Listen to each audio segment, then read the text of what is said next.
Welcome to Asan cooking videos. இன்றைக்கி நம்ம பார்க்க போகிற ரெசிபி மஷ்ரூம் டிக்கா. இது எப்படி செய்கிறதுன்னு பார்க்கலாம் வாங்க. மஷ்ரூம் டிக்கா செய்கிறதுக்கு ஒரு பேக்கெட் மஷ்ரூமை நல்லா வாஷ் பண்ணி எடுத்து வச்சுருக்கேன். அது இந்த பவுலில் மாற்றிக்கலாம். ப்ளஸ் அது கூட ஆஃப் குடமிளகாயை வந்து இந்த மாதிரி நார்மல் சைஸாக கட் பண்ணி வச்சுருக்கேன். அதையும் இது கூட ஆட் பண்ணிக்கிறேன். ப்ளஸ் வெங்காயம் வந்து இந்த மாதிரி லேயர் மாதிரி எடுத்து வச்சுருக்கேன். அதையும் இது கூட ஆட் பண்ணிக்கிறேன். இப்போ இது கூட 1/2 டேபிள் ஸ்பூன் மாதிரி மஞ்சள்தூள் ஆட் பண்ணிக்கிறேன். 1 டேபிள் ஸ்பூன் மிளகாய்த்தூள் ஆட் பண்ணிக்கிறேன். 1/2 table spoon garam masala add பண்ணிக்கிறேன். 1/2 டேபிள் ஸ்பூன் மிளகுத்தூள் ஆட் பண்ணிக்கிறேன். 1 டேபிள் ஸ்பூன் தனியாத்தூள் ஆட் பண்ணிக்கிறேன். 1/2 டேபிள் ஸ்பூன் சீரகத்தூள் ஆட் பண்ணிக்கிறேன். ப்ளஸ் 1 டேபிள் ஸ்பூன் கார்ன்ஃப்ளவர் மாவு ஆட் பண்ணிக்கிறேன். 1/2 டேபிள் ஸ்பூன் அரிசி மாவு ஆட் பண்ணிக்கிறேன். 1 டேபிள் ஸ்பூன் கடலை மாவு ஆட் பண்ணிக்கிறேன். தேவைக்கேற்ற மாதிரி உப்பு ஆட் பண்ணிக்கிறேன். 1 டேபிள் ஸ்பூன் இஞ்சி பூண்டு பேஸ்ட் ஆட் பண்ணிக்கிறேன். ப்ளஸ் ஒரு 3 டேபிள் ஸ்பூன் மாதிரி தயிர் ஆட் பண்ணிக்கிறேன். இது கூட ஒரு லெமனை நல்லா பிழிஞ்சு விட்டுக்கலாம்.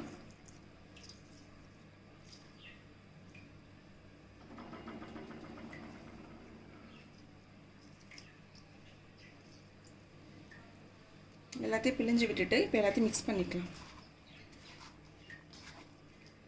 நல்லா மிக்ஸ் பண்ணி விடணும், எதுவுமே மசாலா அங்கே இங்கே போகாமல்.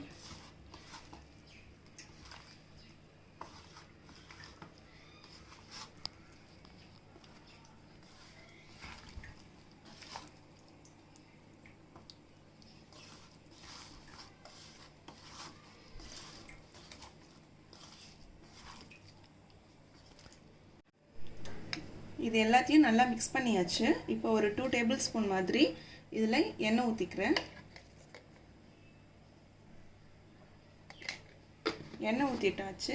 இப்போ ஒரு அரை மணி நேரம் ஃப்ரிட்ஜில் வச்சு எடுத்து நம்ம டிக்காவுக்கு ரெடி பண்ணிடலாம். இப்போ 30 நிமிஷம் ஆயிடுச்சு. இப்போ இந்த மாதிரி ஸ்டிக் யூஸ் பண்ணிவிட்டு நம்ம டிக்காவுக்கு ரெடி பண்ணிக்கலாம். ஃபஸ்ட்டு ஒரு மஷ்ரூம் எடுத்துக்கோங்க. அந்த மஷ்ரூமை நல்லா இந்த ஸ்டிக்கில் நல்லா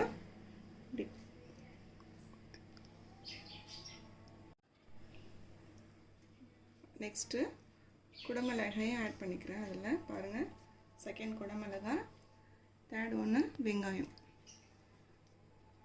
மறுபடியும் மஷ்ரூம், குடமிளகாய், ஒரு வெங்காயம், இப்போ தேர்டு மஷ்ரூம்.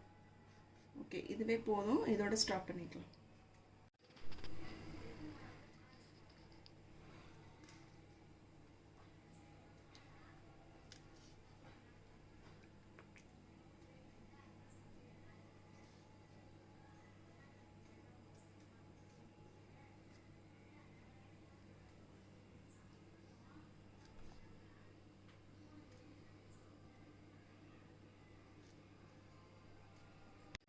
இந்த மாதிரி எல்லாத்தையும் ரெடி பண்ணி வச்சுக்கிட்டேன்.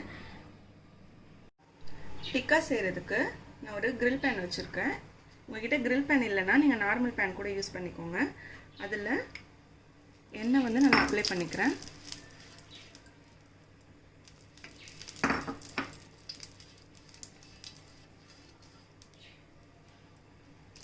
இந்த மாதிரி செஞ்சு கொடுத்தீங்கன்னா குழந்தைங்க கூட விரும்பி சாப்பிடுவாங்க. எண்ணெய் நல்லா கொஞ்சம் ஹீட் ஆகட்டும்.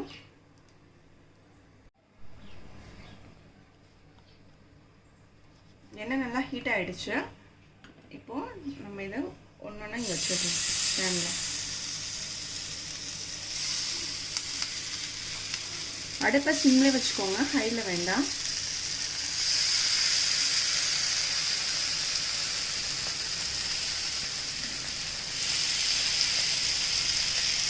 இது ஒரு 5 நிமிஷத்துக்கு ஒரு தடவை 5 நிமிஷத்துக்கு ஒரு தடவை இதை திருப்பி திருப்பி விட்டிங்கன்னா அது நல்லா குக் ஆகிடும். இப்போ 5 மினிட்ஸ் ஆகிடுச்சு. இப்போ நம்ம இதை திருப்பி போட்டுக்கலாம். நீங்கள் பாருங்கள், இது வெந்து வருது.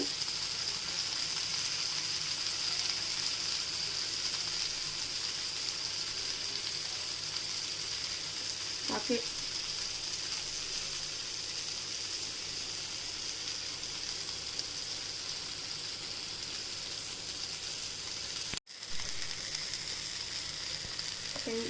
இது மேலே கொஞ்சம் எண்ணெயை தடவி விட்டுக்கோங்க.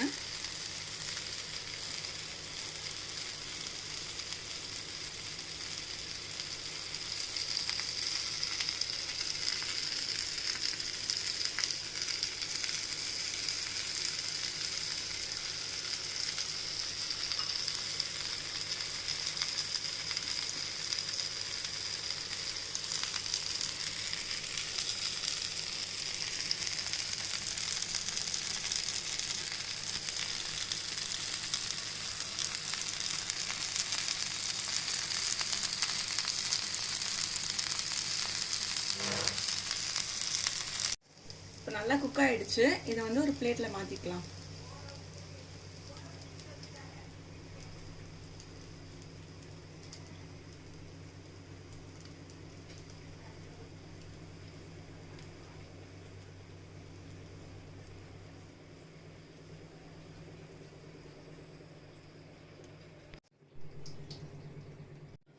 ரொம்பவே சூப்பரான மஷ்ரூம் டிக்கா ரெடி ஆயிடுச்சு.